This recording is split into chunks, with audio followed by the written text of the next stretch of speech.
왜냐면 사업자니까 나보다 더 대단한 거야. 작년에 태어나셨는데 작년 태어나셨구나. 제가 취재하면서 또 이거는 되게 뭐 방송에 쓸 수 없어가지고 안 썼는데 세무사에게 저도 이제 벤틀리 GT님처럼 도대체 그럼 구체적인 사례가 뭐냐 했더니 세상에 그거 난 오늘 들은 얘기 중에서 다 넘어갈 수 있어. 다 넘어갈 수 있어. 법의 허점, 법의 절세 전략 이거는 난 양보 못 하겠어. 댓글 읽어주는 기레기 무슨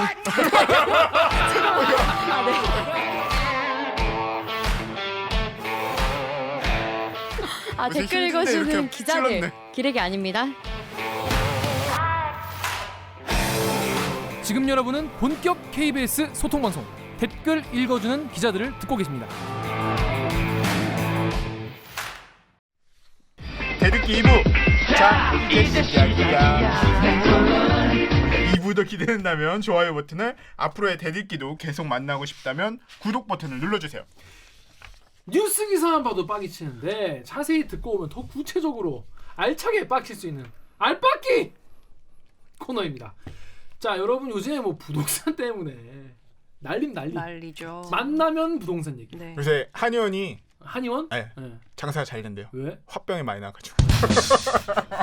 아이고야. 야, 진짜 어르신들 취향 저격하는 유머다. 진짜. 보고 계시죠? 아니 근데 이 집을 살기가 너무 힘들다. 서울에 집 사기 힘들다. 이건 사실 오늘 얘기가 아니에요. 맞아요. 네. 엄청 옛날부터 계속 있었던 얘기긴 한데 그 최근에 그 PRI가 아니죠.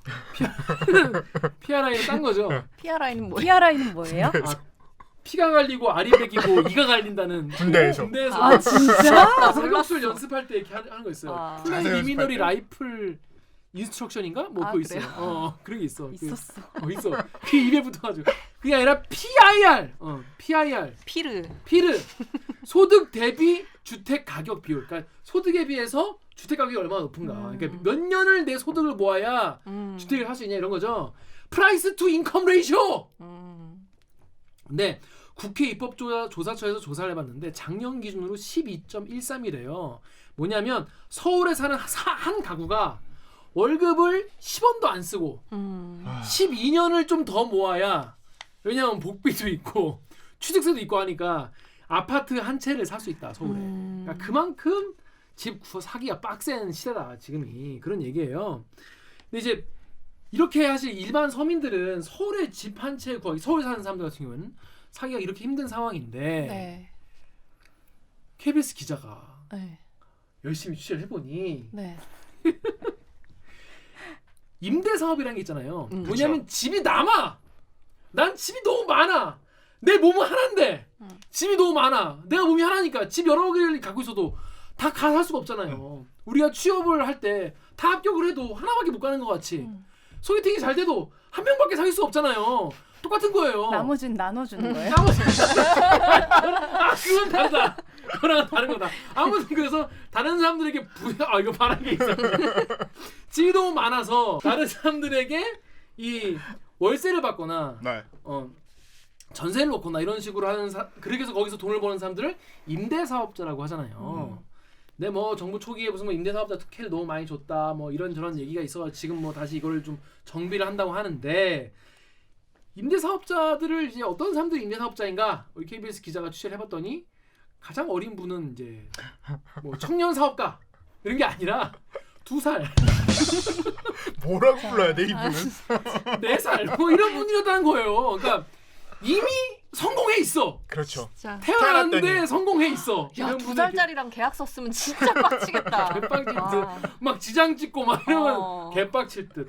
자, 그래서 이게 어떻게 된 사연인지, 이거를 해결하려면 어떻게 해야 되는지 이런 이슈를 취재한 기자를 모셨습니다.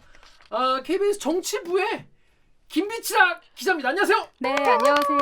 김비치라입니다. 자기소개해 주세요. 네, 안녕하세요. 저는 정치부 의정팀에서 지금 취재를 하고 있고요.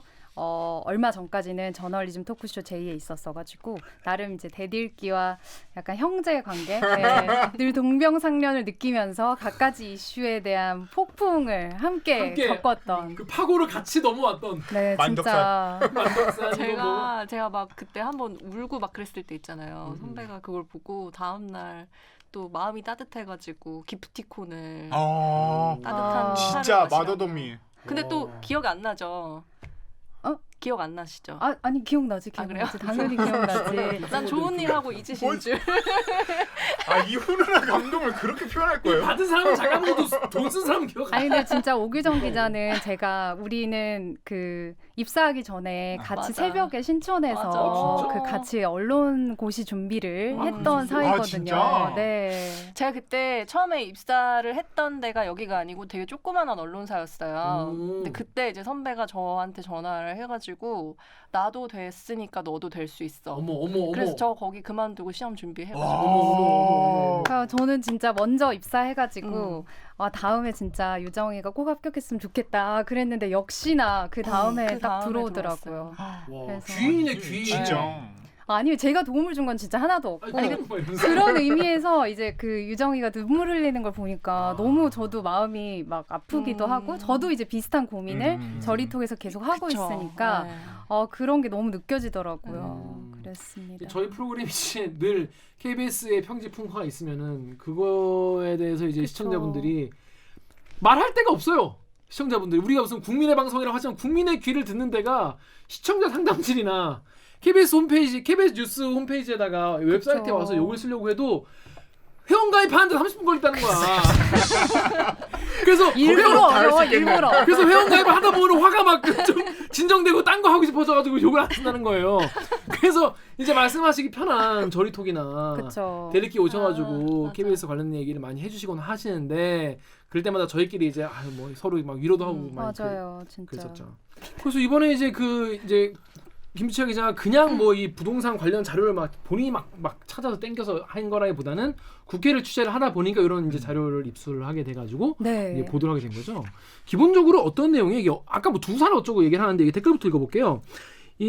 김비치라 기자의 기사를 보고 인스티즈의 익명님이 와 9채도 놀라운데 19채 쩐다. 야 너무 이제 그들이 산 세상이라 가지고 이제 부럽다는 생각도 안 든다. 그냥 너무 신기할 따름 크크라고 하셨고 루리앱의 알모님께서는 개현타운의 시월 뭐 이런 반응이 많았어요. 알모님은 전가 보네요. 자 이게 대충 이게 일단 무슨 내용이에요 이게? 그러니까 일단 임대사업자 우리가 이제 임대사업이라고 하면 어쨌든 사업자가 되는 거잖아요. 그쵸. 나 대표다 사업한다 그러면 사업 능력이 있는지가 어느 정도 기본적으로 충족이 됐을 거라고 생각을 하는데 이 이제 취재의 발단이기도 한데 2018년 국감 때 2살짜리가 임대사업을 한다라는 게 한번 나왔어요 멘트가. 근데 그때까지만 해도 임대사업자 자체가 이렇게까지 국민들의 관심을 받는 그리고 국민들이 임대사업자 하면 투기하고 있다 이런 생각을 할 때까지는 아니었어요. 그냥 임대사업자구나 그냥 그렇게만 생각하고 있었는데. 네, 그래서 저는 첫째로 그때 슬쩍 지나가면서 어떻게 2살짜리가 사업을 한다는 얘기지?라고만 생각을 했다가 올해 이제 임대사업자 제도들이 굉장히 이제 많이 알려지고 하면서 2살짜리가 사업을 한다. 그럼 도대체 왜 하는 것이며 전체는 얼마나 하고 있을까? 이게 의문이 들어서 이제 제가 국토부에 관련된 자료들을 입수하기 위해서 이제 의원실과 같이 해서 결국에는 생각보다 되게 어렵게 이걸 받았어요. 본인이 고생을 많이 했다는 얘기예요. 아니, 국토부를 직접 쫓지 않고 의원실에 이 자료 제발 빨리 받을 수 있도록 해달라. 아니 진짜 의문이었던 게 국토부에서 관리를 하니까 아무리 숫자가 많아도 엑셀 데이터로 관리해서 19세 이하 미성년자 딱 누르면 숫자가 나와야 되잖아요. 그렇죠. 오른차순 내림차순. 근데 그런 자료가 없나 보네. 그게 없다는 거예요. 수식을 다 새로 짜야 된다는 거예요. 그래서 뭐 세워라 내워라 우린 휴가도 가야 되고 뭐 근데 이제 그거를 짜가지고 받아내기까지 의원실에서 많이 고생을 해주셨죠. 그러니까 그게 기자가 달라 그러면 사실 정부에서는 기자한테 그걸 보고할 의무는 없잖아요. 근데 국회에는 보고할 의무가 있으니까. 그 무슨 의원실이죠? 한번 얘기하고 가시죠. 이용호 의원실입니다. 이용호 의원실. 네, 무소속. 감사합니다. 감사합니다. 고생하셨고. 자, 그런데 그 현황이 어떻게 돼요? 얼마나 어린 친구들이 지금 많이 네, 있습니까? 전국에서 제일 어린 사업자가 된 이 2살짜리 이 친구는 이 친구인가? 어린인가? 이분께서는 왜냐면 사업자니까 나보다 더 대단한 거야. 작년에 태어나셨는데 작년 태어나셨구나. 사장님이 작년에 태어났어. 저도 모르게 너무 극존칭해요. 몇 학번도 아니고. 네, 작년에 태어나서 올해가 되기 전에 작년 12월에 사업자 등록을 했어요. 어머, 한 살 야. 때 등록을 하고 이제 현재로서 2살이 돼서 최연소를 기록하고 있는 거죠. 난 2살 때 뭐 했냐? 진짜 후회가 되네요. 이 친구도 본인이 사업자인지 아직은 모르겠죠. 자, 근데 그 친구가 집을 몇 개나 지금 지금 1개 이상 있으니까 임대 사업자일 거 아니에요? 맞습니다. 지금은 현재 한 채를 등록한 상태입니다. 그러니까 이제 사실 여기서도 의문이 들죠. 도대체 한 채 가지고 뭐 하려고 2살짜리 등록했을까? 이 얘기는 이제 이따 하기로 하고요. 그 다음에 제일 많은 주택을 갖고 있는 미성년자는 역시 인천시 남동구에 사는 11살 초등학생인데 19채를 가지고 임대료를 받고 있고요. 19채요? 진짜 요새 초딩들이 제일 무섭다고 하더니 야, 난 11살 때 뭐 했냐? 야, 너 11살 때 뭐 했어? 포켓몬 봤겠지. 어렸을 때 포켓몬 봤죠. 포켓몬 봤어? 어. 나 스트리트 파이터 했어. 2위는 강남구에 사는 14살 중학생으로 강남구에 사는 14살 중학생 18채. 18채. 간발의 차이로 2위 했습니다. 2위. 11살한테 졌다. 야, 강남에 사는 14살. 이렇게 11채. 해서 지금 기준으로 미성년 임대사업자가 모두 229명이고 이제 많구나. 412채를 가지고 임대사업을 412채요? 네네, 총 그렇습니다. 그분들이 이제 소유하고 그 사장님들이 소유하고 계신 미성년자분들이 소유하고 계신 집이 400 그렇게 많아요? 사실 국토부에서 이 사람들의 가족 관계나 아니면 구체적인 내역을 주지 않기 때문에 저는 이제 전체 임대사업자 미성년자들을 받아서 네. 그 중에서 이제 유의미한 거를 찾기 시작해서 방금 이제 설명을 드렸고 또 하나는 3채 이상 갖고 있는 미성년자 임대사업자의 51%가 강남 3구에 살고 있습니다. 그건 뭐 그럴 수 있을 것 같아요. 거기가 워낙 이제 뭐 부촌인데도 많이 있으니까. 229명이니까 두 채, 두 채 정도 최소 네, 그러니까 최소 이제 2채 이상. 최소 다주택자인 게 된 거죠. 평균으로 봤을 때는. 일단 좀 신기하긴 해요. 근데 이제 뭐 루리앱의 세상의 별님은 이제 뭐 새삼스럽지 않은 사실이다. 이제 예전에도 아까 말한 대로 있었다고 하는데, 자 그런데 여러분 이제 들으면 일단 황당하긴 한데 일단 황당하잖아요. 그런데 이게 뭐 법적으로 문제가 없지 않냐 뭐 이런 얘기가 있어요. 강병수 기자 여기 다음 댓글 좀 읽어주십시오. 다음에 오버 더 레인보우님께서 임대사업자에게 어떤 혜택도 안 주면 이런 일이 벌어지겠냐? 집값 잡을 생각이 없으니 이런 상황이 발생하는 것이다. 이게 임대사업자에게 혜택을 주면서 이런 게 좀 이렇게 생겨나고 많아진 거예요.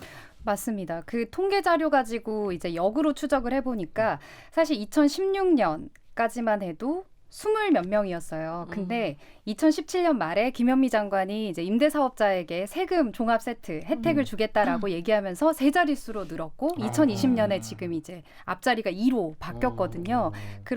그런 상황이고, 네, 10배가 음지에 늘었어요. 있던 사람들이 양성화가 된 거예요? 맞아요. 그러니까 임대사업자 혜택 뭐 간단하게 설명드리면 다들 아시겠지만 취득세, 재산세, 종부세, 양도세 이거를 다 감면을 해준다는 거예요. 개꿀임 그거. 근데 이제 이 개꿀을 왜 했냐?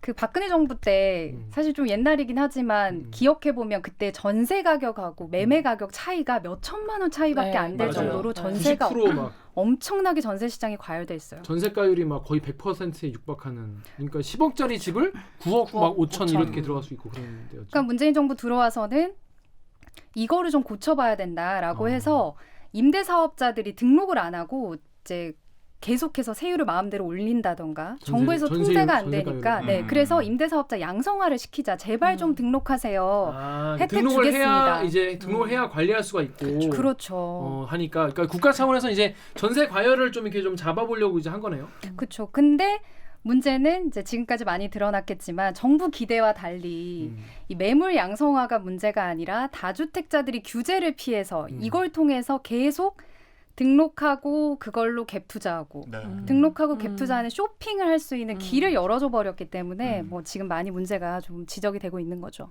그래가지고 지금 뭐 대책을 계속 내놓고 있는 거지 않습니까? 그렇죠.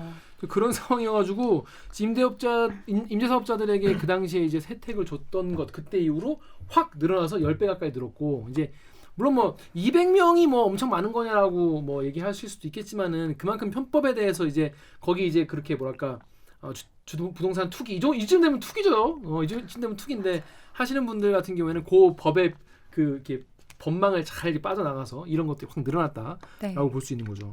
자 그런데 뭐 이런 얘기 있어요. 여기 KBS 사이트의 지혜 아빠님이 뭐 사실 그래도 이게 법 어긴 것도 아닌데 이게 뭐가 문제냐라고 얘기한 분도 있어요. 강병수 기자 여기 댓글 읽어주세요. KBS 사이트의 지혜아빠님께서 2살이든 2개월이든 정당한 증여세 내고 취득한 부동산이고 임대사업 등록 당시 등록 자격을 충족했다면 이것이 왜 비난받아야 할 거리가 되는지 이해할 수가 없네요. 아마 기자께서 문제 제기하고자 하는 부분은 취득 과정에서의 탈세일 듯 싶은데 이 부분 대신 부도덕한 임대사업자나 문제 많은 임대사업법 등으로 더 씌우는 것은 자본주의 사회에서 사회 구성원 간의 불필요한 갈등을 조장할 수 있어 우려됩니다. 다음도.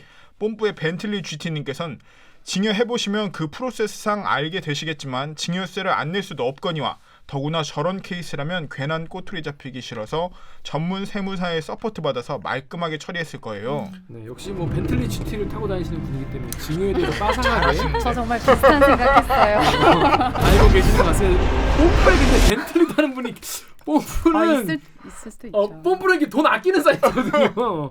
그렇습니다. 일단 이게 뭐 세금은 다 냈겠지. 이게 뭐 원래 이런 거 할 때는 오히려 더 세무사 부탁을 해서 깔끔하게 처리하지 않았겠냐. 이게 뭐 문제냐 이게 법을 그대로 이용한 건데라고 하는 분도 있습니다. 이게 뭐 문제가 있는 겁니까? 근데 저도 처음에 그렇게 생각했거든요. 근데 그거 정말 너무 순수한 생각이더라고요. 실제 이제 이게 자료가 말을 해주는데 가장 쉽게 예를 들기 위해서 작년에 이제 국정감사 때 나온 자료인데 10대들이 집을 샀어요. 네. 근데 집 사면 주택자금 조달 계획서라고 해서 이 집 살 때 돈 얼마나 했는지 신고를 해야 되잖아요. 어디서 난 어디서 돈인지. 났는지. 봤더니 10대하고 10대 미만은 70%가 내 돈이라고. 증여받지 않고 이거 원래 내 돈이고 증여받은 거는 증여 세금 면제 한도인 5천만 원 미만만 다 적어냈어요.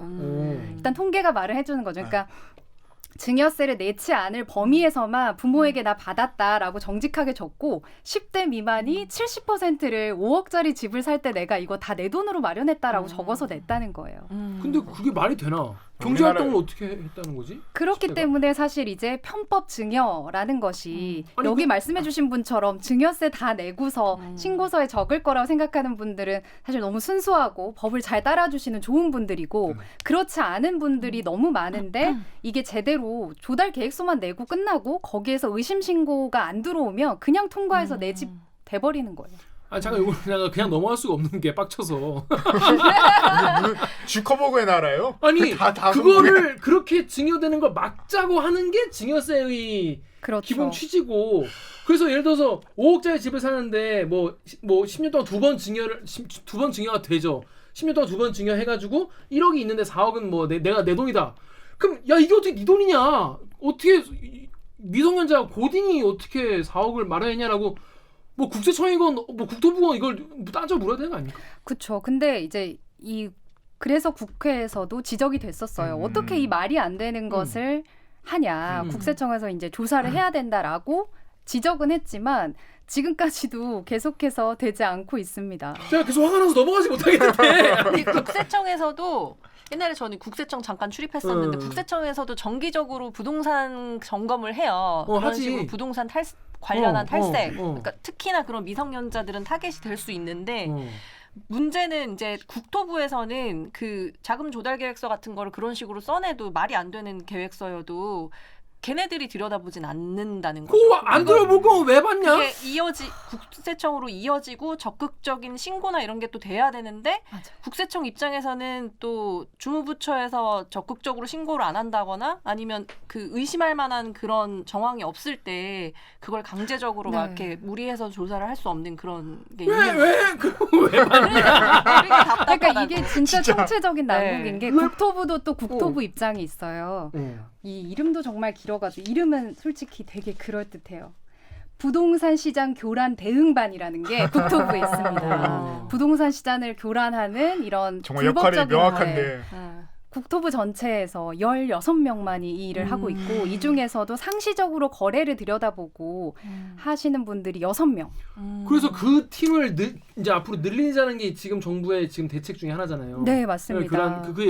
그때 비슷한 14명이라는 14명, 16명 뭐 왔다 갔다 하나 봐요. 근데 14명 중에서 실제로? 6명만 전담을 하고 나머지는 또 여러 가지 상시 다른 일 업무가 필요할 때. 아닌데 대한민국의 부동산 얼마나 많이 사고 파는데 그걸 어떻게 14명이서 한 봅니까? 아니, 너무 늦어가지고 틀려가지고 저도 할 말이 없더라고요. 이제 와서 이거를 지적받기 때문에 뭐 기구를 설치해야만 우리 일을 더 늘릴 수 있다. 공무원들의 사고 체계에서 좀 저도 그러니까 이제 벤틀리 GT님 말씀처럼 세무사가 왔을 때 서포트를 어떻게 받았냐면 국토부 공무원들 그거 그냥 사업 그냥 했다고 하면은 넘어가요. 걱정 안 하셔도 돼요. 이런 서포트 받았겠죠. 제가 취재하면서 또 이거는 되게 뭐 방송에 쓸 수 없어가지고 안 썼는데 세무사에게 저도 이제 벤틀리 GT님처럼 도대체 그럼 구체적인 사례가 뭐냐 했더니 세상에 그거 5천만 원은 기본적으로 내야 나한테 받을 수 있는 조언인데 맨입으로 받으려고 하는 거예요. 진짜? 그러니까 세무사가 그것을 해주기 위해서 존재하는 건데 맨입으로 일반 사람들은 알 수 없다는 거예요. 또 그쪽 세계에 또 고급 스킬이 있구나. 그래서 컨설팅이네. 저도 생각해 보니까 이걸 내가 기사에 구체적으로 쓰는 것 자체가 많은 사람들에게 투기를 조장할 그렇죠. 수도 있겠다 해가지고 그 부분을 이렇게 저도 그래 이것까지는 굳이 알려드리지 말자 이렇게 하고 저도 접었어요. 그리고 지금도 모르고 있는 거죠. 그 스킬에 대해서는. 들었어요? 아니요 돈을 내기 전까지 돈이 없어. 이게 5천만 원 없어서. 이 스킬을 해금하려면 5천만 원 현질을 해야 이 스킬이 해금되는 거예요. 그 스킬을 쓸 수 있어. 그리고 이제 두 번째로는 아까 이제 세금 얘기하셨는데 이 상속세 부분은 사실 저도 이것도 돈 내야지만 알 수 있는 건가 봐요. 구체적으로 알려주시지를 않아가지고. 자, 그래서 이거 같은 경우에 상속세를 아끼려고 상속세 때문에 미성년자일 때 이거를 이렇게 넘긴다 이런 이야기가 있었습니다. 우리 오기정 기자가 네이버 인스티 댓글 읽어주십시오. 네이버의 라우드 땡땡님이 미성년에게 주택 양도하면 상속세가 성인이 돼서야 부과된다니 전혀 몰랐던 사실이네 하셨고 인스티즈에서 익명으로요. 원래 아기 때 증여 상속하면 세금 적어서 진짜 돈 많은 집은 태어나자마자 건물 증여하고 그럼. 네. 뭐 완전 처음 듣는 얘기예요. 이거는 제가 옛날에 한번 취재한 적이 있는데 이렇게 뭐라 그래야 되지? 개인 투자 같은 거 이렇게 상담해주는 그 증권사들 있잖아요. 거기에 저도 VIP 대상으로 하는 사람들한테 막 이렇게 물어봤는데 투자를 어떤 식으로, 증여를 어떤 식으로 하냐 그랬더니 태어나면은 그 증여세를 내지 않은 한도 내에서 아빠가 얼마 해주고 할아버지가 얼마 해주고 이런 식으로 온 가족을 동원해서 그 증여세를 물지 않는 한도 안에서 해주고 그게 10년인가 아마 맞아. 네, 그 갱신되는 그 해가 있어요. 그러면 이제 10년 지나갖고 또 한 번 해주는 거예요. 5천씩. 네, 그런 식으로 해서 날 때부터 이미 통장이 저보다 빵빵하게 태어나는 거죠. 네. 본인 통장이 너무 얇은 건 있는 거예요. 아무튼. 아니 근데 그 오기정 기자가 말한 거에 덧붙이자면 쉽게 생각하면 어떤 이 증여 방금 얘기한 건 현금에 대한 거잖아요. 네. 주택 같은 경우는 그러니까 주택 얘기잖아요 지금. 네. 5억 원 현 시세로 5억 원 가치인데 이걸 지금 5억 원일 때 넘겨줬을 때 세금과 추후 2년 뒤에 10억 원이 됐을 때 자녀한테 주는 거의 세금은 천지차예요. 네. 무조건 집값이 쌀 때. 그리고 어릴 때 증여할수록 10년마다 찾아오는 증여 공제 제도를 더 혜택을 많이 볼 수 있으니까 여기서도 또 플러스. 그리고 아울러서 이제 우리가 법인 쪼개기 한다고 하잖아요. 네. 법인을 쪼개가지고 비용 처리 같은 거를 나누면 총합은 훨씬 절세가 된다라고 이해를 하시면 되는데 마찬가지로 집도 저희랑 클래스가 달라요. 30채가 있으면 30채. 와이프한테 10채, 나 10채, 어. 우리 딸한테 10채 이렇게 주면은 일단 임대사업자 등록할 때 소득세 감면, 장기 보유시키면 특별공제 소득 받고 하니까 무조건 어렸을 때 나누고 어리고 빨리 그래야 가치가 올라갔을 때 훨씬 이득 이렇게 정리하시면 됩니다. 그 자세라 약간 아니 근데 우리 집도 알았으면은 해줬을 수도 있는데 아직 할 수 있어요. 아직 할 수 있는데 그렇습니다. 없어 근데 증여 받을 것도 없고 드릴 것도 없고 드릴 분도 없고 죄송합니다. 그렇습니다. 아니 그런데 그러니까 이게 사실은 여기는 불법이라거나 그런 건 아니에요. 하시는 게 이게 절세 방법 중에 하나니까. 그렇죠. 현재로서는 정부가 미성년자를 얼마든지 등록시킬 수 있게 해놨으니까 편법을 통한 탄루가 가능하다 이렇게 설명할 수가 있을 것 같아요. 뭐 이게 사실은 뭐 모든 법이나 이런 게 사실은 선의로 만들어지는 거잖아요. 원래 모든 법이 만들어질 때 이런 틈이나 어떤 부작용을 뭐 기대하고 만드는 건 아니잖아요. 근데 이제 자본주의 사회에서 자신의 이제 재산을 증식하려는 목적은 욕망은 당연히 뭐 존중받아야 되는 건데 그 과정에서 이런 부작용이 나오고 이런 새는 틈이 나오면은 정부는 그걸 빨리빨리 좀 원래 법의 취지에 맞게 수정하는 게 당연히 해야 되는 것이겠죠. 자 그런데 이 증여세, 상속세 이런 이슈 말고도 다른 문제도 있다. 실제로 뽐뿌의 개그윈드님이 증여세 다 낼까요? 그리고 차명으로 임대업 하는 건데 그렇다면 과연 임대 수익은 어디로 갈까요? 부모가 가지나요? 미성년자가 가지나요? 또 네이버의 YOS님은 미성년자 임대사업자면은 자녀 명의만 동업하는 건데 이 돌제비가 이 사업자 낸다는 것 자체가 넌센스다. 이게 사실은 제일 좀 어이가 없는 거죠. 그리고 다음에 메인폴드 위즈덤님은 자금 출처 조사는 안 했냐? 그러니까 아까 얘기했다시피 했는데 그냥 안 한 거죠. 그러니까 조사는 했는데 확인 안 한 거지. 그래서 이것 때문에 임대사업자 등록하면 4살짜리도 이게 조사가 안 되는데 대체 뭐 한겨라고 화를 내시는 분도 계셨어요. 저도 이게 보면서 궁금했던 게 임대 사업을 하면 그 수익이 생기는데 수익은 그 누구 통장으로 꽂히는 거며 2살짜리도 통장을 만들 수 있는 건가요? 나 전혀 안 만들어봐서. 네, 통장은 만들 수 있고. 통장도 만들 수 있군요. 당연히 거기로 따박따박 임대료가 들어오겠죠. 누가 쓸 것인가? 자녀가 나중에 쓸 수 있을 돈으로 마련해 두시는 여유 있는 분들도 있을 것이고 두 번째 가능성은 바로 이 자금 자체를 모아서 다시 갭 투자를 해서 집 대수를 늘리는 데 쓰는 분들도 굉장히 많다는 겁니다. 아까 그 19채처럼. 대단하다 그렇죠. 진짜. 왜냐면 이제 임대사업자로 등록을 하는 순간부터 다주택자 중에서 임대사업자로 등록을 하면 가진 주택 수가 굉장히 많이 늘어나는 건 통계로 이제 증명이 됐거든요. 왜냐면은 그걸로 받아서 등록만 해놓으면 다주택자라고 해서 집수가 늘어나도 장기 보유만 하면 공제가 되는 게 이제 기존 제도였기 때문에 그러니까 이 임대료 자체를 가지고 다시 또 부모가 자기 명의로 투자를 할 수 있는. 아 근데 난 잘 몰라서 그런데 애 돈을 아빠가 갖다 쓰면 애가 아빠한테 증여한 거 아니에요? 그것도 국세청이나 국토부에서 당연히 탈루의 혐의가 있는지 자금 흐름을 봐야 될 텐데 16명밖에 없다고 하지 않습니까? 그러니까 이분들이 공무원분들이 노는 거 아닐 거예요. 놀겠습니까? 놀진 않겠지. 근데 너무 적잖아. 지금 16명에서 지금 이런 이 불법 뭐 이런 건 되게 부지런하잖아요. 이런 분들은 그렇죠. 굉장히 부지런하고 최고급 그 지식을 가진 세무사들이 베스트 세무사분들이 이제 붙어서 도와주시고 베스트 변호사들도 옆에 다 끼고 내 재산을 짝짝짝 몇 억씩 불리겠다 이렇게 하고 있는데 그거를 공무원 16명이서 전국에 이런 분들을 근데 이게 되게 오랫동안 지적되었던 문제들인데도 네. 그렇게 크게 지원이 없었네요. 그러니까요. 그리고 국세청에서 국토부에서도 굉장히 이제 자기들은 난감하다는 입장이죠. 이 한 사람당 결국에는 뭐 한 300건, 400건을 매달 들여다보고 한다는데 우리들도 한계가 있다라는 건데 뭐 이거는 진짜 너무 뒤늦은 얘기 같아서 저도 약간 화만 날 뿐 여기에 대한 정확한 대책이 무엇이며 현실화가 될 수 있을지도 의문이에요. 이제까지 이제 이렇게까지 관리가 좀 부실했다는 게 드러나고 나니까. 참 근데 이게 사실 상식적으로 말이 안 되는 거잖아요. 그렇죠. 미성년자들이 할 수 있다는 것 자체가 말이 안 되고 사실 뭐 예전에 뭐 서프라임 모기지 때 뭐 그 집 개나 고양이 명의로도 집을 이제 은행에서 집담보대출을 해주고 그랬다는 거 아닙니까? 맞아요. 근데 이제 거의 그런 수준인 거예요. 우리나라 지금 이 상황 자체가. 다시 현타오네. 그러니까 이렇게 된 거 자체가 물론 그분들의 이제 과도한 욕심도 뭐 한번 했겠지만은 법 테두리 안에서 최대한 뭐 하지 않았겠느냐. 아까 말한 대로 5천만 원짜리 조언을 들어가면서 이렇게 했을 테니까 그랬는데 그렇다면 이제 시스템 문제가 아니겠냐, 법이 문제가 아니겠냐, 법망이 문제 아니겠냐 이런 지적이 많았습니다. 우리 강경수 기자가 다음이랑 유튜브 댓글 읽어주십시오. 다음에 시냇가의 나무님께서 1994년에 만들어진 임대사업자법, 국회랑 국토부, 재정부 얼마나 일을 안 하는지 드러난 임대사업자법.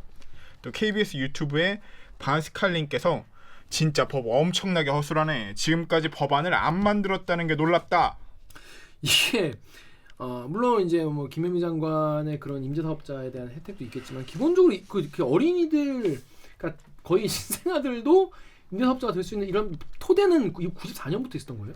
저도 너무 궁금해서 국토부에 물어봤어요. 혹시 이제 그런 거 있잖아요. 뭐 뭔가 다른 법과의 형평성 때문에 뭐 미성년자를 막을 수 없다거나 이런 정도의 답변을 혹시 들을 수 있을까? 그러니까 뭔가 정당성이 그래도 뭔가 사정이 네. 있는 게 아닐까. 네. 내가 납득할 수 있지 않을까.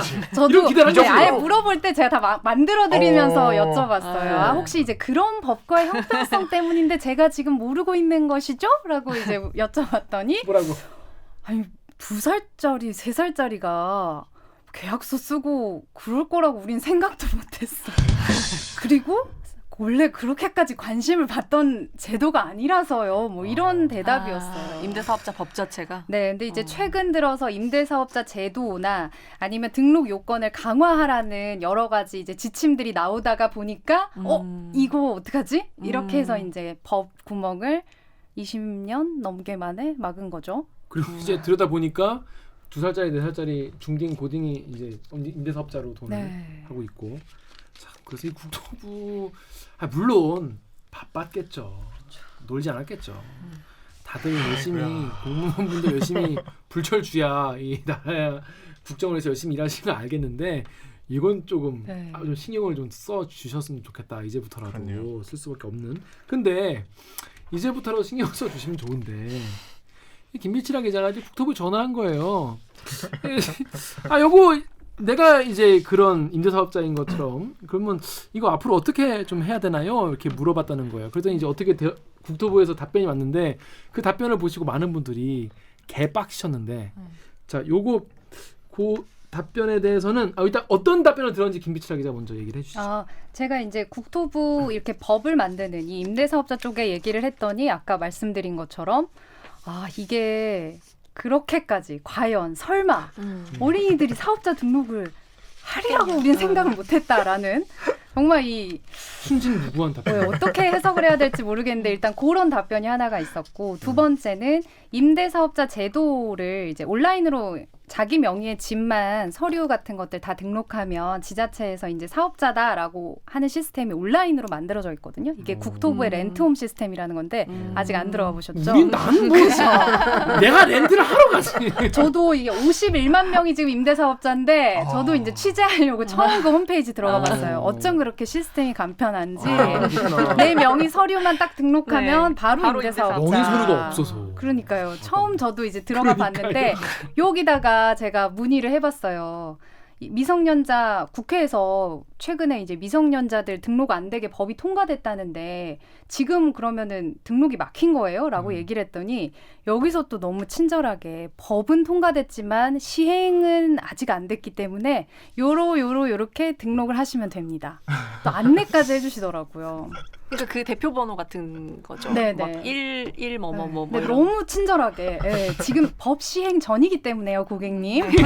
고객님. 그런 느낌이네. 네네.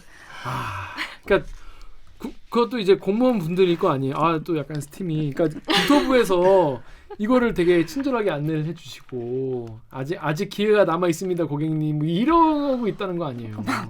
아이도 없고 제 집도 지금 그러니까. 등록할 수 없는데 막 등록을 막 해야 될 것 같은 느낌이. 안 하면 바보 될 것 같은 느낌이. 네네, 막 지금 시행 전이라고. 아직 기회 남아 있으시다고. 서둘러 하셔야 됩니다. 그러니까 이거 막히면 이제 마감 세일. 손해시라고 고객님 국토부가. 그런 답변들을 듣게 됐죠. 자, 그렇습니다.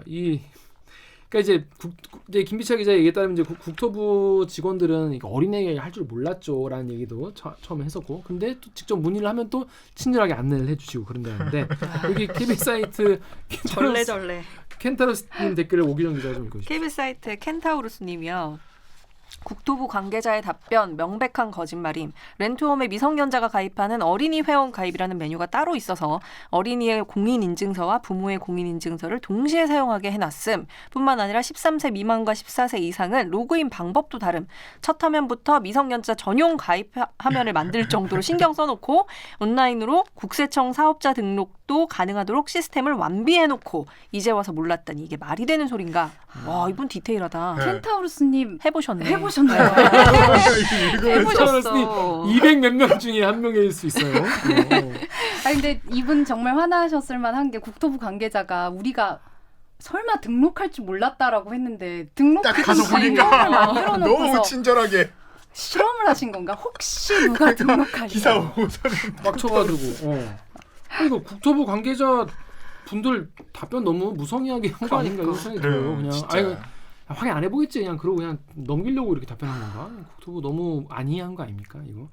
이 말씀대로 이렇게 어린이 공인인증서와 13세, 24세 미만도 다르게 해놨다는 거는 그렇게 로그인할 수 있는 가능성을 자기들도 생각을 하고 만들었다는 건데 이거를 그러면 관련 자료도 이게 그러니까 인터넷 통해서 하는 건데 그럼 당연히 전산 자료가 그대로 쫙 남아 있을 수밖에 없는 건데 그거를 또 그 자료도 안 만들어 놓으시고 그건 조금 문제인 것 같아요. 내일 한의원 갔다 와야 돼. 그치. 약간 빡침이 올라와. 올라오네. 가끔. 이 포인트에서 너무 올라와. 이 무주택자들은 이게 빡치는 겁니다. 일단 듣는 순간. 오늘 약간 너무 어이가 없어 실수를 하다가 다시 한번 현타가 오니까 갑자기 계속 보게 되고 또 우울해지다가 그래도 웃다가 또 현타 와서 또 이러게 되고. 야. 자, 그렇습니다. 그래서 그러니까 이제 무슨 말인지 아시겠죠? 이게 이렇게 2살짜리가 19열 몇 채짜리 집을 이제 가질 수 있었던 거는 이제 1994년에 이미 임대사업자법이 개판으로 일단 만들어져 있었고 그 이후로 우리나라 부동산 시장이 계속 과열돼 왔고 우리 연봉이나 우리의 물가나 이런 것보다 훨씬 높게 수십 년 동안 올라왔고 그 과정에서 이제 전세가율이 너무 높아서 이거 모르시는 분도 못 알아들으시는 분도 계실 거예요. 학생분들 이런 분들은 전세가율이 뭐냐면 10억짜리 집인데 전세가 보통 뭐 6억 뭐 5억 보통 뭐 이런데 전세가 너무 이제 과열돼가지고 전세에 살려는 사람이 너무 많아가지고 이게 전세나 이제 사는 거랑 가격이 비등비등해지는 그런 상황이 있었어요. 몇 년 전에 저도 그것 때문에 리포트도 하나 하고 그랬었는데. 이젠 수도권에서도 전셋값이 매매가보다 비싼 아파트가 등장했습니다. 서울에서도 전셋값이 매매가의 80%를 넘는 아파트가 속출하고 있는데 우선 전셋값 고공행진 실태를 김기화 기자가 전합니다. 경기도 화성시에 있는 1,500세대 아파트 단지입니다. 지난달 8일 7층의 85제곱미터 아파트가 2억 2,900만 원에 팔렸습니다. 하지만 하루 전날 같은 평형의 6층 아파트는 2억 3천만 원의 전세를 계약했습니다. 전세값이 100만 원 더 비싼 역전 현상이 일어난 겁니다. 실적 없으니까 오르죠. 살려고 하신 분들이 그렇게 많지는 않아요. 전세값이 비싸니까 차라리 매매값이 얼마 안 되니까.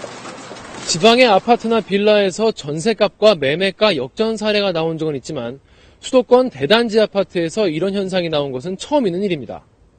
그래서 이런 상황을 좀 잠재우고 이런 차라리 그럴 바에 그냥 임대사업자에게 혜택을 주면은 이 사람들이 집을 많이 갖고 있는 사람들이 양성화돼가지고 통계도 잡히고 국가에서 관리를 할 수 있으니까 임대사업자로 네가 등록을 해. 그럴 거면 차라리 등록을 하면 우리가 관리를 좀 해가지고 전세도 좀 안정되고 이렇게 주택 정책을 해볼게. 대신에 우리가 특혜를 줄게. 라고 특혜를 많이 줬던 거죠. 재산세, 뭐 취득세, 뭐 양도세 이런 걸 좀 깎아주는, 없애주고. 그런 걸 했더니 이 사람들이 신이 나서, 그래? 그러면 더 집을 더 사야겠군. 이러면서 막 사게 된 거죠. 근데 막 사는데, 집을 막 사는데 내가 이거 집을 많이 갖고 있으면 그만큼 세금이 부담되기도 하고 하니까 또 내가 나중에 아들, 딸한테 물려주고 싶은데 나중에 물려주면 이게 더 상속세나 이제 뭐 증여세가 많이 나올 테니까 태어날 때부터 계속 물려주는 거죠. 2살짜리에게. 이런 케이스가 이렇게 많이 생겼다. 네. 이런 얘기. 맞습니까? 맞습니다. 이제 거기에 덧붙여서 아이들의 이름으로 따박따박 들어오는 임대료를 가지고 다시 이제 주택 쇼핑에 나가는. 그렇습니다. 병수가 너무 힘들어하고 있습니다. 정말 야 대단하다 진짜. 병수는 지금 허탈한 웃음과 현타. 또 웃음과 근래 분노. 부동산 기사만 보면 알 수 없는 짜증이 올라왔었는데 솔직히 말해서 그렇습니다. 야 그 바탕에 이런 일이 일어나고 있었다니라고 생각하니까. 그러니까 너무 부지런하게 물밑에서 많이 움직이고 계셨다는 거죠. 그렇습니다. 그런데 뭐 이분들이 물론 투기꾼이다 뭐 욕을 할 수도 있겠지만은 법망이 그만큼 좀 허술했고 또 우리나라 세무사분들이 또 일을 또 잘하시니까 그러니까 진짜 대단하셔. 고급 인력. 진짜. 5천만 원짜리 조언. 야 5천만 원짜리 조언이면 최소한 2, 3억은 세이브하게 해줘야 5천만 원 주고 그 조언을 듣는 거 아닙니까? 무슨 2, 3억이에요. 훨씬 더죠. 훨씬 더. 소박해. 그것마저도 소박해. 나한테 2, 3억이면 제일 큰 돈이거든. 내가 생각할 수 있는 제일 큰 돈. 제일 큰 돈이 2, 3억. 이 이상은 내가 살면서 생각해본 적도 없거든. 이거 제일 필요한 액수인가 봐 지금. 자기한테 필요한. 나를 힘들게 하는 지금. 많이 바라지 않아. 너무 행복할 것 같아. 아, 상황만 더 있으면. 진짜. 꿈이 소박한 거지. 품이 작은 남자예요. 이거는 진짜 뭐 어떻게 웃음이 나오면서 뭐 눈물이 난다. 진짜 이거 말이 3억이죠. 그렇죠. 진짜. 웃픈 이야기인데 아무튼 내가 생각할 수 있는 내가 살면서 가장 크게 생각하는 돈이 3억 정도인데 그거보다 더 이득을 보시는 그런 실력 좋은 세무사 분들이 계시고 하니까 그거네. 그렇다면 이제 정부는 뭘 해야 되냐, 국회는 뭘 해야 되냐, 이거에 대해서 입법을 해야 되는 거죠. 이런 이제 빈틈을 메우는 그쵸. 이런 걸 해야 되는데 그래서 이제 이번에 법이 개정이 좀 되고 있죠. 어떻게 좀 됐나요, 정부? 네, 그러니까 8월 4일에 국회 본회의에서 이제는 미성년자 임대사업자로 등록할 수 없습니다. 그래 하지 마. 그래서 다 크면 해. 다 크면. 신설 조항을 이번에 이제 넣었어요. 그래서 이제 일단은 이거를 앞으로는 금지시키겠다라고 명문화를 시킨 게 오케이. 하나고. 오케이. 근데 이제 여기서 또 한번 병수가 화병 날 만한 게 웃고 있어야겠다. 이게 이제 법의 원칙이라는 게 기존에 했던 그쵸. 분들 소급 적용이 안 돼요. 그럼 그 2살 친구는 네. 2살 친구 진짜 막차 탄 거네. 그렇죠. 탔어. 그러니까 걔가 오래 태어났으면 못했어. 그러니까 이제 뒤늦게라도 어쨌든 처방을 한다는 게 하나 포인트가 있었고 그래서 이제 이용호 의원실에서 입법을 해보자라고 발의를 한 게 기존에 이렇게 등록했던 사람들 중에서도 저희가 앞서 말했던 탈루 의혹이 있거나 자금 출처가 의심스러우면 얼마 안 되니까 전수조사해서 임대소득 얻은 거 중과세 부과하고 취하하는 방식으로 만들자라는 게 이제 현재 입법안인데 이거는 뭐 어떻게 될지 또 시간이 한참 지나봐야지만 될 수 있는 법인 것 같습니다. 딴 건 모르겠고 저는 그건 좀 그런 것 같아요. 그 주택 살 때 이만큼은 증여인데 이만큼은 내 돈입니다. 그거는 사실 뻥이잖아요. 그렇죠. 말이 안 되잖아. 그거는 좀 다시 봐야 되는 거 아닌가? 나 되게 속 좁아 보여? 아니, 되게 그러니까 질투하는 사실 이제 정상적인 사람들의 범주라면 자금 조달 계획서를 내라고 하면은 이거는 쫄아가지고 막. 쫄죠. 그렇죠. 어. 당연히 쫄죠. 내 자금 흐름 이상하면 나 이거 어. 받은 거 제대로 기록 안 하면 바로 올 텐데. 나 막 그래서 막 완전히 과태료 뭐 감옥 얻어 가는 거 맞을 아니야? 막 텐데. 이러면서. 근데 10대와 10대 미만 70%가 이건 내 돈이다 그냥. 그러니까 4억! 네. 이거 그냥 내 돈이다. 부모에게는 한도인 4천만 원 딱 받았다라고 탁 쓰고 그 페이퍼들이 지금 이제 국토부에 쌓여 있는 거죠. 난 오늘 들은 얘기 중에서 다 넘어갈 수 있어. 다 넘어갈 수 있어. 법의 허점, 법의 절세 전략 그런 게 있으니까 이제 옛날부터 세무사나 뭐 회계사나 뭐 변호사분들이 열심히 이제 일을 하시고 돈도 많이 버시는 건데 이거는 난 양보 못 하겠어. 내 돈이라고 하는 거는. 왜냐하면 정말 서민들이 집 살 때 정말 그 돈 마련할 때 부모님한테 뭐 그럼요. 도움을 받으려고 해도 이거 다 어떻게 증여세 맞아요. 다 내야 되고 어떻게 엄청 고민도 많이 하고 그렇게 돈 못 받는 사람들이 대부분이고 되게 많고 그럼 막 있는 주식 팔아가지고 막 넣고 어디 넣었던 거 다 빼고 막 대출 받고 이런 식으로 해가지고 이건 무슨 은행에서 얼마 받고 그 과정을 다 겪는데 이 친구들은 뭐 본인들은 몰랐겠죠. 본인들 학교 다니겠지. 학교 가고 있었겠지. 엄마가 아빠가 했겠지. 그렇죠. 내 돈임 그리고 내 돈 내산 내 돈 내산이다 이 집이. 근데 이거에 대해서 내 돈 내산이라는 걸 그거를 내는 건 뭐예요? 이거를 확인해서 조사를 해서 맞는지 확인하는 건 공무원들이 당연히 해야 될 일이잖아요. 이거는 할 일을 안 한 거기 때문에. 그렇죠. 제가 물론 집이 뭐 없어서 지금 막 화를 더 화가 나는 건 아닙니다. 그냥 화가 나는 거예요 이거는. 그거 아닙니까? 좀 아닌 거 아닙니까? 빡친다. 물론 제가 2살 때 임대사업자 해서 열채 있으면 이런 얘기 안 하겠죠. 이 아이템 키는 이런 거 다루지 마. 야 이다야 이거 다 하는 거야. 이거 하는 거야. 돈이야. 자 소고기나 먹으러 가자. 뭐 그랬겠지. 근데 아무튼 이건 조금 아닌 것 같다 이런 생각이 들어요. 그래서 미성년자는 이제부터 그러니까 이 법이 시행되면 이후부터는 할 수가 없고 네. 그리고 지금 입법을 추진하고 있는 법 같은 경우에는 거기서 나온 임대소득이 어떻게 사용됐는지 이걸 좀 들여다볼 계획이다. 네. 그런 법이 이제 들어갈 수 있다 이런 거죠. 그렇습니다.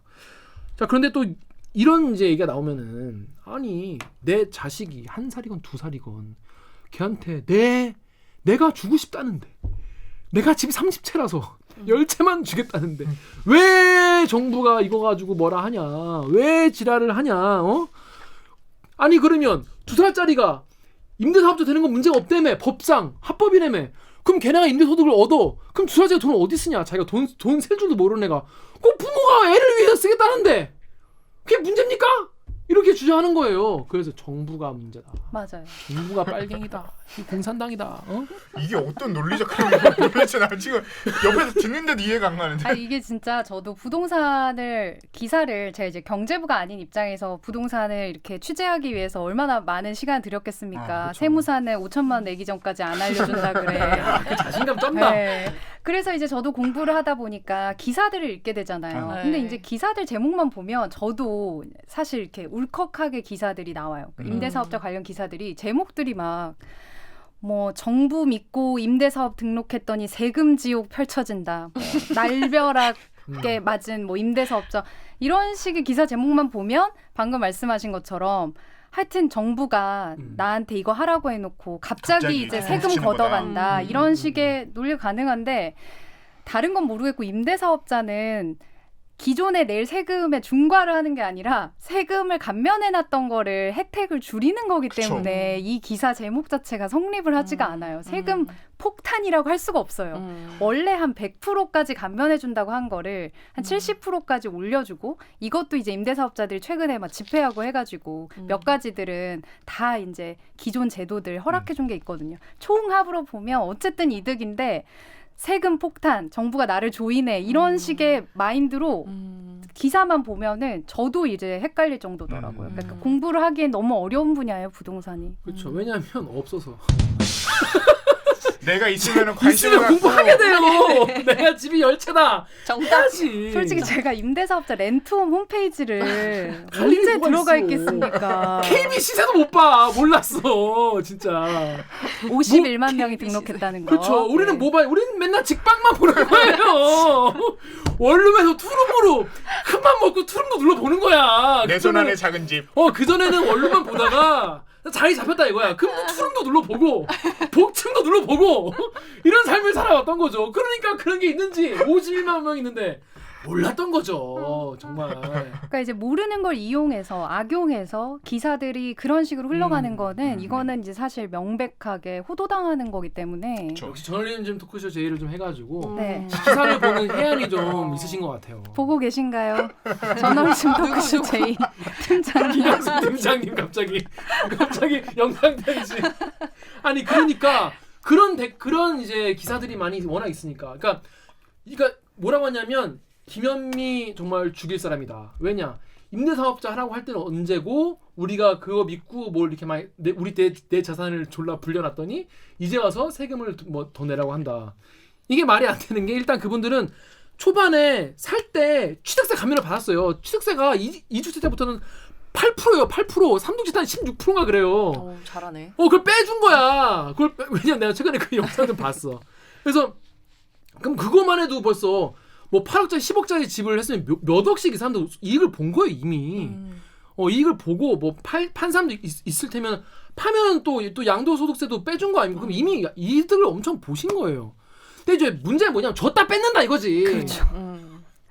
다 뺏은 것도 아닌데. 그러니까 이제 이 정책에 대해서는 홍남기 부총리도 이 임대사업자 관련해서는 확실히 방향성이 잘못됐었다라는 걸 최근에 이제 인정을 했어요. 그러니까 정부가 이제 같은 정부 안에서 부동산이 이렇게 과열된 상황에서 이거 되돌리기도 사실 되게 어려운데 어쨌든 이제 인정을 했다는 거는 그 임대사업자 입장에서는 와 이거 대놓고 까고 대놓고 이제 집회 나갈 수 있는 명분이라고 받아들이고 그렇죠. 댓글도 이제 계속 그렇게 이렇게 다실 수가 있는 상황인 것 같아요. 그렇죠. 지금 이제 많은 언론들이 서민들을 걱정하잖아요. 이 많은 언론들이 조선동도 그렇고 그렇게 서민 걱정을 합니다. 우리가 이렇게 이렇게 뭐라 하는 거는 다 서민들 걱정해서 하는 거다라고 그렇죠. 하면서 겉으로는. 그런데 실제로는 임대사업자들 같은 경우에는 집을 그때 확 늘렸잖아요. 그 사이 그럼 집값이 올랐단 말이에요. 그렇죠. 엄청 이득을 봤어요. 집이 여러 채이기 때문에. 근데 그거에 대해서 지금 마땅히 원래 냈어야 되는 세금을 조금 원래 냈으면 거의 다 빼줬는데 이만큼 더 걷겠다는 건데 네. 이거에 대해서 맞아요. 이렇게 뭐라고 하면 안 되는데 그렇게 기사를 쓰니까 댓글이 뭐라고 달리냐. 우리 오기정 기자 여기 다음이랑 네이버 댓글 읽어주십시오. 다음에서 도교님이 개인 재산을 가지고 들었다 놨다 하는 문재인 정부. 네이버에서 CAPL 땡땡님이 뭐가 안 입고 와서 부동산 정책만 하고 사유재산 건드냐 공산당 하셨어요. 그렇습니다. 아니 근데 이게 진짜 혜택 줄이는 게 왜 문제인지 모르겠어요. 솔직히 우리 카드 가입할 때 카드 연회비는 첫 번째 해만 빼주는 거잖아요. 한 번 받았으면 됐지. 한 번 근데 사이즈가 받았으면 확 너무 됐다고. 작아지니까 아니, 짜친다. 그러니까, 그런 거 가지고 우리 뭐라고 안 하잖아. 카드 연회비 너무 짜친다. 다주택자 중에 이제 임대사업자 등록한 사람 전국 1위가 지금 제가 통계를 안 가져왔는데 500 몇 채 갖고 계시거든요. 올해 1위가 한 사람이 1등. 기억도 못하겠다. 근데 이분이 1년 만에 200채 넘게 늘렸어요. 아, 클래스가 달라. 혜택 받으면 기본 한 해에 200채 늘어나는 거예요. 비판을 하려면 차라리 그때 그 정책의 실패를 비판해야겠네. 맞. 근데 들으면 들을수록 짜증이 막 그 나서. 음지에서 활동하는 임대사업자를 양성화하기 위해서는 또 필요했던 혜택인 거잖아요. 그치, 또 맞아요. 홍보물을 줘야 이게 나오니까. 올라오니까. 그리고 그래서 실제 이 전월세 시장 안정화가 목표였는데 그 목표는 어느 정도 확실히 달성이 됐어요. 그렇죠. 그럼에도 불구하고 이 투기 다주택자들의 그 마인드를 정부가 너무 안이하게 생각을 한 너무 거죠. 이 정도일 줄은 몰랐는 거지. 진짜. 너무 순수하게 봤네. 이 정도일 줄은 몰랐던 거. 실제로 그래서 이제 전세값도 많이 떨어지고 그다가 이제 임차인이 이제 한 번 더 연장할 수 있게 해주고 그리고 또 전세 금액을 뭐 5% 이상 못 올리게 하고 이렇게 하니까 사실 그렇게 사는 서민들 입장에서는 되게 안정적으로 주거를 이제 4년 정도씩은 살 수 있게 된 거죠. 근데 그 틈에서 이제 임대사업자들이 그렇다면 더 사면 어떨까? 이런 식으로 쇼핑을 하면서 이게 이런 문제가 생기게 된 거죠. 이게 의심하는 분들이 많아요. 과연 국회의원들이 통과시키겠냐. 자, 오규정 기자가 여기 다음 댓글 읽어주세요. 다음에서 민재님이 법을 만드는 법을 만드는 게 다 가지고 죄송해요. 뛰었습니다. 법을 만드는 게 가지고 누려본 국회의원들이라 다들 자기 피할 곳은 만들어 두고 법을 만든다. 그리고 한일당님은요. 법을 만드는 사람들이 이 짓을 하고 있는데 어쩔고. 네. 그 MBC 스트레이트에서 시원하게 또 보도를 하지 않았습니까? 맞아요. 그렇죠. 네. 그러니까 사실 저는 미성년 임대사업자 이 숫자 중에 혹시 이제 국회의원 가족이 있지 않을까를 추가로 너무 취재하고 싶은데 뭐 이제 국토부에서 개인정보를 주지 않기 때문에 근데 사실 누구나 한번 생각해 볼 수 있는 얘기인 거죠.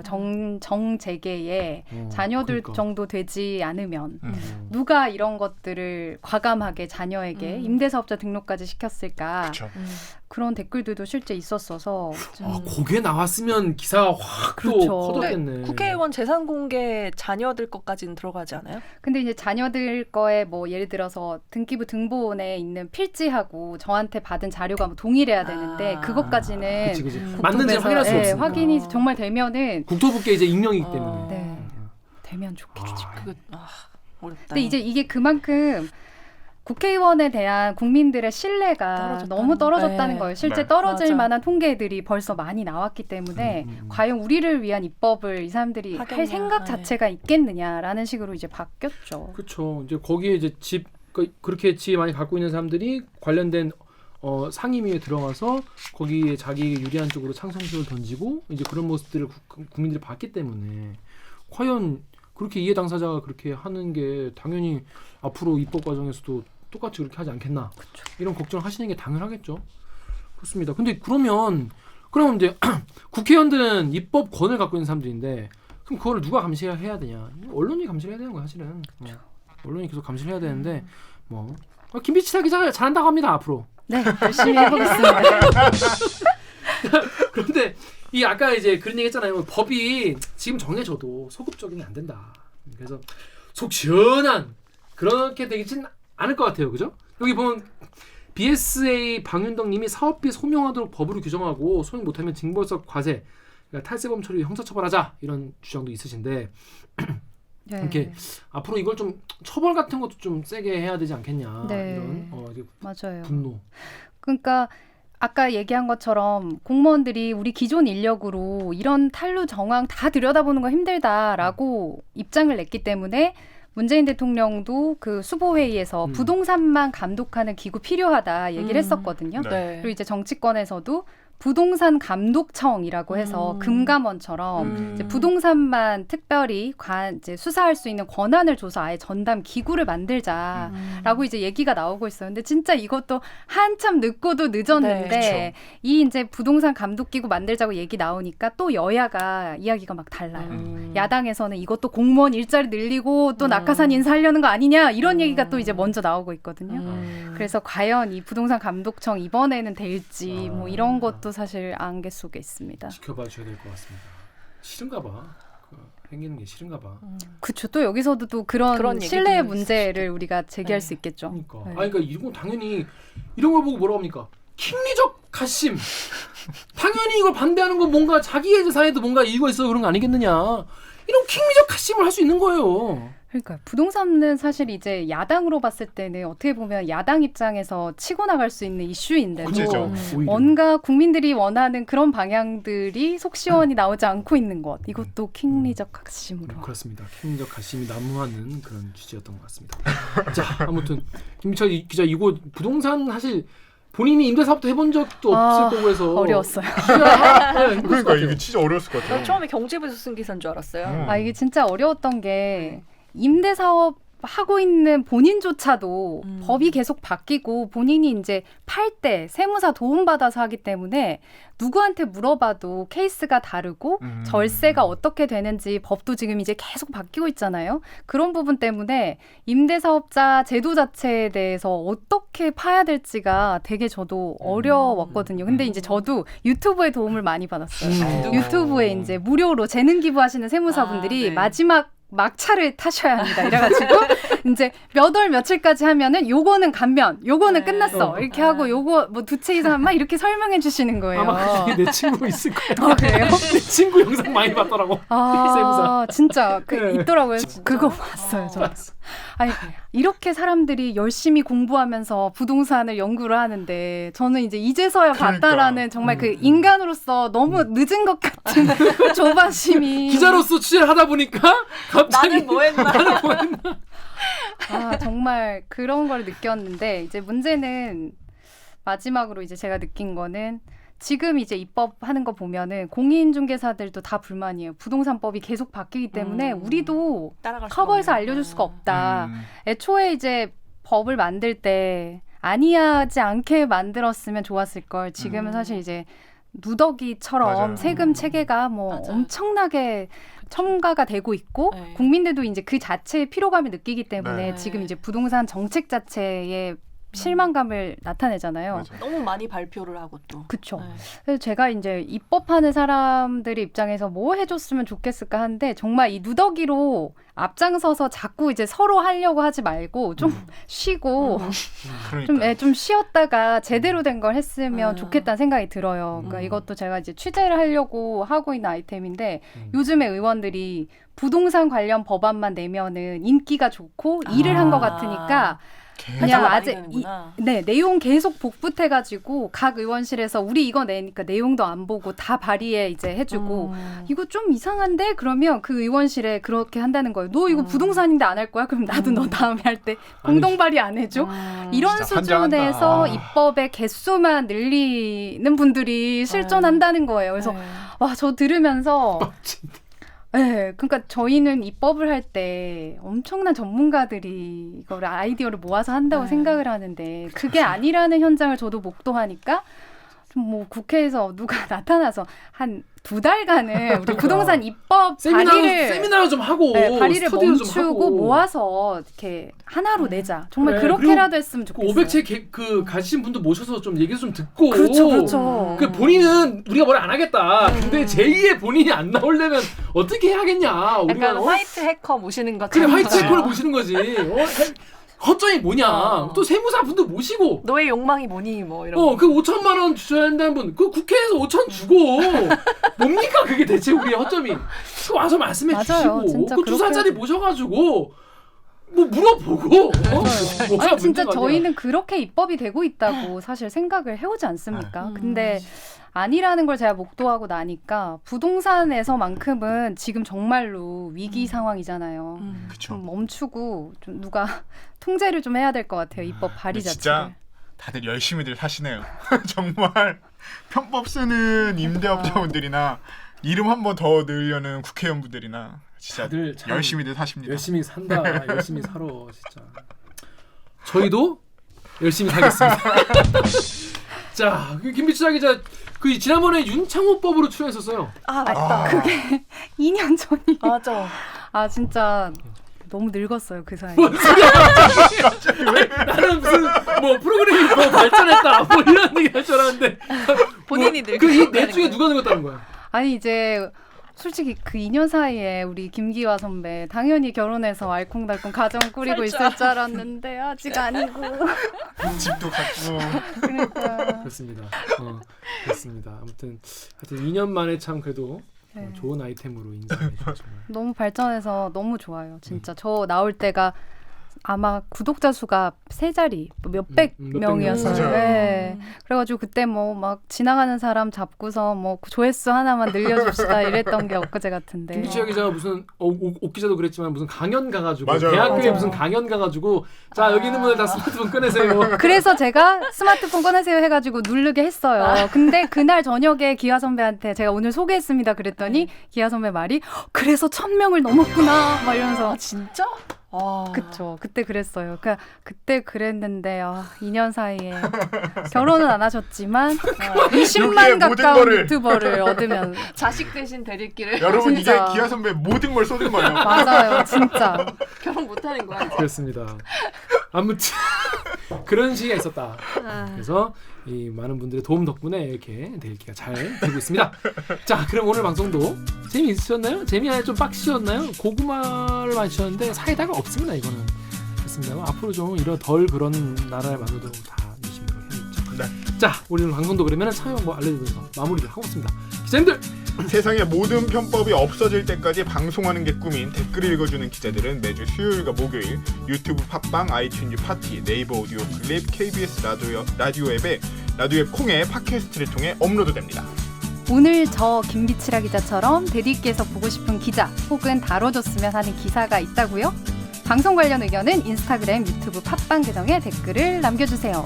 오늘 방송에 공감하셨다면 좋아요 버튼을, 누구보다 빠르게 대리기 소식을 만나고 싶다면 구독 버튼을 잊지 말고 눌러주세요. KBS 뉴스 좋았어! 좋았어. 또 만나요. 꼭. 안녕. 안녕. 고생하셨습니다. 고생하셨습니다. 누구보다 빠르게. 누구보다 빠르게 대리기 소식을. 빡친다 진짜. 그 포인트가 제일 빡치네요.